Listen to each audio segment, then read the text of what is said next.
Ladies and gentlemen, in this bye-off week, obviously there's been a lot going on around the Cowboys, but we wanted to bring you guys a topic that I don't think many people have talked about the one, two, three, line it up as to how Quinnen Williams is going to help this defense. I wanted to bring in Zach for this topic because we were talking about it offline. It's like I don't think people really understand just how big this trade was and what it does for the whole defense. Like how you can set the defense, how you can build on the defense moving forward. So I want to bring in Zach, and what we're going to do is talk about 5 reasons that this trade just makes the defensive side of the ball better, really makes the team better because your offense is already rolling, but now your team is going to get better. So, Zach, can you start it off for me, my good brother, on this Tuesday? It's windy in Maryland. I don't know if it's windy where you are. Oh, yeah, it's windy and cold in North Carolina, too, the East Coast. It's chilly out here, but I'm going to start with the obvious one in the run defense. Like how much it helps the run defense. Dallas has been terrible on the ground for a while now. Like we can look all the way back to 2016, 2018, even further back than those years, and they just haven't been good, especially on the defensive interior, but just stopping the run. So you get a guy like this, and we're going to talk about how much it means to get a defensive tackle of this caliber in a little bit, but just getting him in the building, a guy that has all of the metrics. I mean, you go look across PFF, you look across next gen stats and everything. He is phenomenal. He's one of the best interior defenders in the entire NFL. And just being able to stop the run, it keeps you from dying by slow paper cuts, these small, tiny cuts over and over throughout these games. And that's probably the biggest thing that I'm excited about. Yeah, just to add a little point to what you were talking about, Quinnen Williams has 3 or more run stuffs, more 13 than any other player in the NFL this season. So there's people who, he wasn't that good this year. It's completely false. His PFF grade, I don't know if people want to go, people have their love-hate relationship with PFF, but he was number one, nobody else, first interior D lineman versus the run this year. So it's kind of like some of these false narratives. It's really silly when it comes to William. For me, I'm always looking draft and future based. And what it does team building wise, Zach, is the defensive tackle position is set.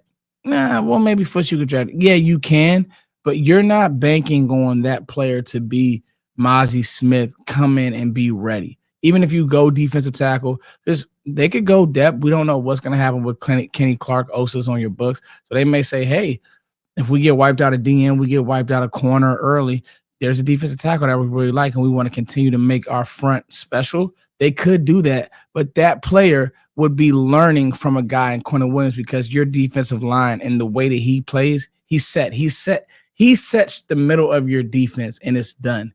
And I think that is most important. Now, if you wanted to draft a fast off-ball linebacker, somebody that you know is going to be kept free, we know how well he plays double teams. He can do those things. If you wanted to go get you a corner, somebody that you guys have watched my last mock draft, shameless plug, you can get you a corner.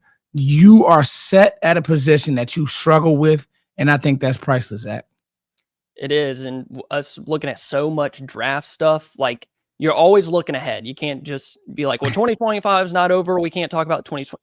This keeps them from having, like you said, to get a guy and then plug him in and hope that he produces. I think that's kind of been the issue with their whole handling of this position is they take a guy in the 5th, 6th, 7th round. They're like, we need you to produce right away. Or they take Mozzie with a first round pick, and he's never able to build that confidence and like be that guy because you don't give him time to figure it out. So I'm really excited for draft stuff. We can now focus on corners and linebackers, safeties, whoever. It opens up a world of possibilities with the draft. But I wrote on here more pass rush from the interior.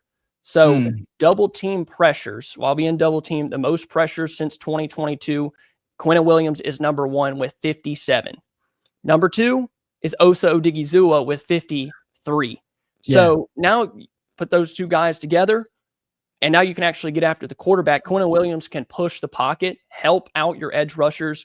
I can't remember the last time that Dallas has been able to get pressure in the middle of their defense. And Mm-hmm. a lot of times, like, that's what affects quarterbacks the most, is not being able to step up in the pocket and having to account for those guys on the interior. Like edge rushers, the tackle can push them out of the frame, you know, slide up, step right, and make a throw. When the front of the pocket is getting pushed and their center's getting walked back, or their right guard's getting walked back 3, 4, 5 yards, it gets really, really hard at the top of their drop to step into throws and make throws downfield. So just having that guy that can move people on the interior while also helping with the run defense is huge. Zach, you said it. I mean, we can see there are games where the middle of our pocket is getting pushed back. You know, Dak's gonna have to step up. He's gonna have to change platforms. He's not, and that gives any quarterback issues when those eyes start dropping, the timing of routes start getting thrown off, and you can physically feel when a center's getting walked back. Well, I got news for you guys. There's probably like 3 centers in the NFL who can block this guy one-on-one. I mean, he just has that type of ability. He has that type of strength. He was a top 5 pick for a reason. He can walk you back. He has a great swim move. He has great twitch. You know, one of the things that I really saw on film, Zach, that I like was his redirect ability. He can see something, and so many D tackles, I mean, not many of them are dancing bears. Like they're big, burly guys. They have power, but then when you start getting them in space, you start asking them to move. That ain't it. You know what I mean, Zach? Like that's not really what they do best. But with Quinnen, you know, he has the ability to stack, shed, versus the run, but he don't get it twisted now. He's an all-pro for a reason. He has great pass rush ability. Like he's not going to get a bunch of sacks per se, but he's going to be around the quarterback. The pressures are high. And he has a pass rush bag. You mentioned something about the veteran presence. I'll let you talk deeper into that later. But number 4 for me, Zach, because we went 3-2. We did this in the snake draft. It's more like just regular. Anyway, number 4 for me, Zach, the linebacker play. Now, I want to take my time here, Zach. Okay, linebacker when good linebackers are on the field, right? Love. I love Kenneth Murray, right? K9. Yeah, I get it, Ryan Schottenheimer. It's enough of that. Let's get Logan Wilson. Let's get DeMarvin Overshown here with this revamped defensive line. And now let's see what decent linebacker play should look like. It was funny listening to Logan Wilson's interview. He was like, man, I don't know much about Quinnen, but I know he's a dog, and I know that he's going to keep me free. And it's like, bro, like, getting him, it's almost like Logan Wilson got a jump start to be able to resurrect his career in a sense, or salvage what's left of his career. And I'll be honest, I watched the tape on him this weekend, Zach.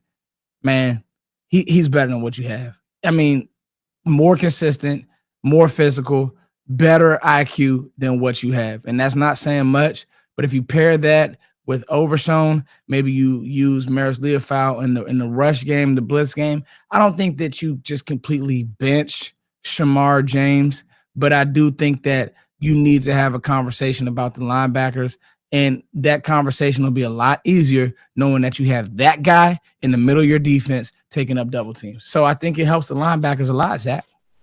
What's going on, everybody? I wanted to tell you guys about the sponsor of this video and all football season long, Sleeper. I love their app. They have so many things that you can do. But this week, I am making picks on the Los Angeles Rams versus the Seattle Seahawks. And I'm actually feeling pretty good about this. Rashid Shaheed in his first game with Seattle, more than 30.5 receiving yards. He's a downfield threat. He's going to get 30.5 yards. And then I'm going to take Matthew Stafford, less than 259.5 passing yards. Why? Because that Seattle defense has been disgusting all year long. I don't think Stafford's going to throw for nearly 300 yards against that defense. And then I'm going to go less than 59.5 rushing yards for Kyren Williams. $5 with a 30% boost. They're always giving boosts on these things and promos. $5 wins 30 for 12. And if you guys want to play Sleeper, you can sign up with my code DoubleMove, get a 100% deposit match up to $100. Now, let's get back into it. We've talked a lot about the linebacker play being bad this year. Like, it just hasn't been good.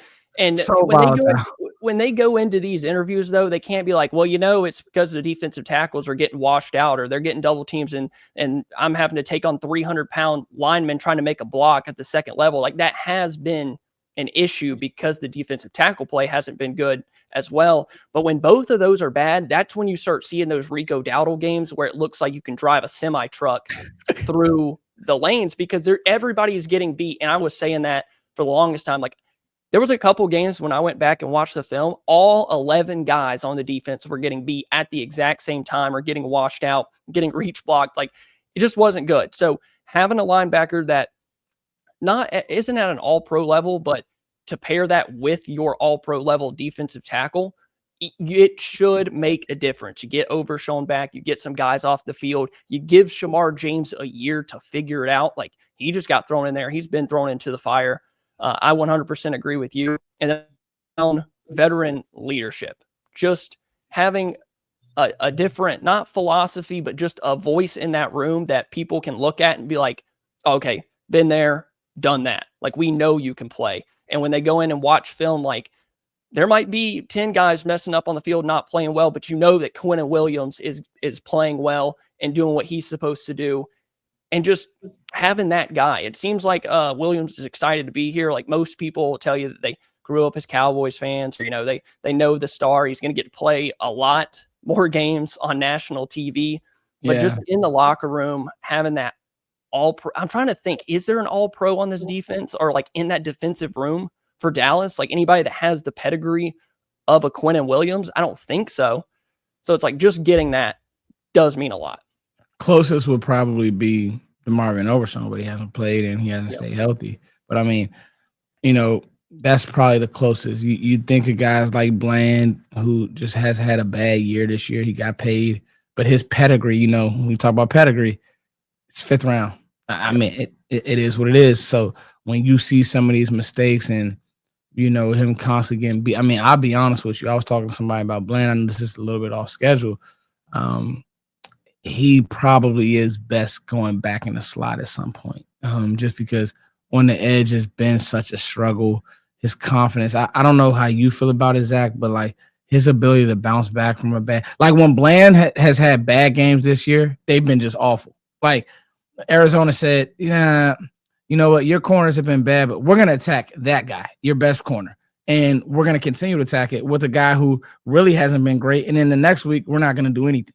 So, maybe Quinnen helps the corners and the pass rush that it gets back quicker. But I also want to add this, Zach, and I appreciate that last one. That we got through our 5. So, but also I watched Jadeveon Clowney. Let me ask you, does he help? Do you think he helps the ends? Because Clowney had a really good game versus the Cardinals. It's actually so sad that we got beat the way we did, because it's like he would have probably been my player of the game the way he played. Do you think he helps the ends real quick, Zach? I think he does. Just sounds terrible, but keeping some other guys off the field, like Clowney can start for you and get legitimate reps. And he was really good in the run game. He was really good rushing the passer. I agree. That Cardinals game actually hurts because you had guys playing well. Like Clowney was playing really, really well, but there's only so much that one. It 100% helps, especially when you add Quinnen Williams and you add Logan Wilson. And if Clowney can play to that level every single week, now you might start putting the puzzle pieces together.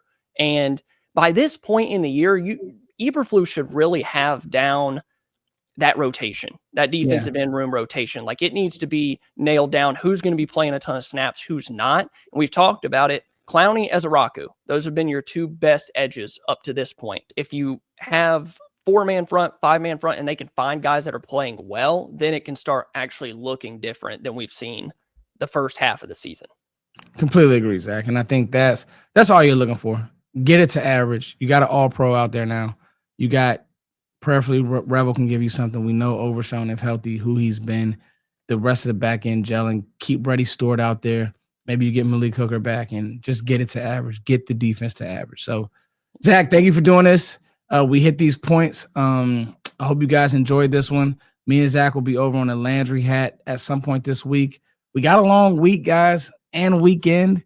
So look for content from Zach. Look for content from myself. It's your boy Foots. Love you guys as always. Peace. See ya.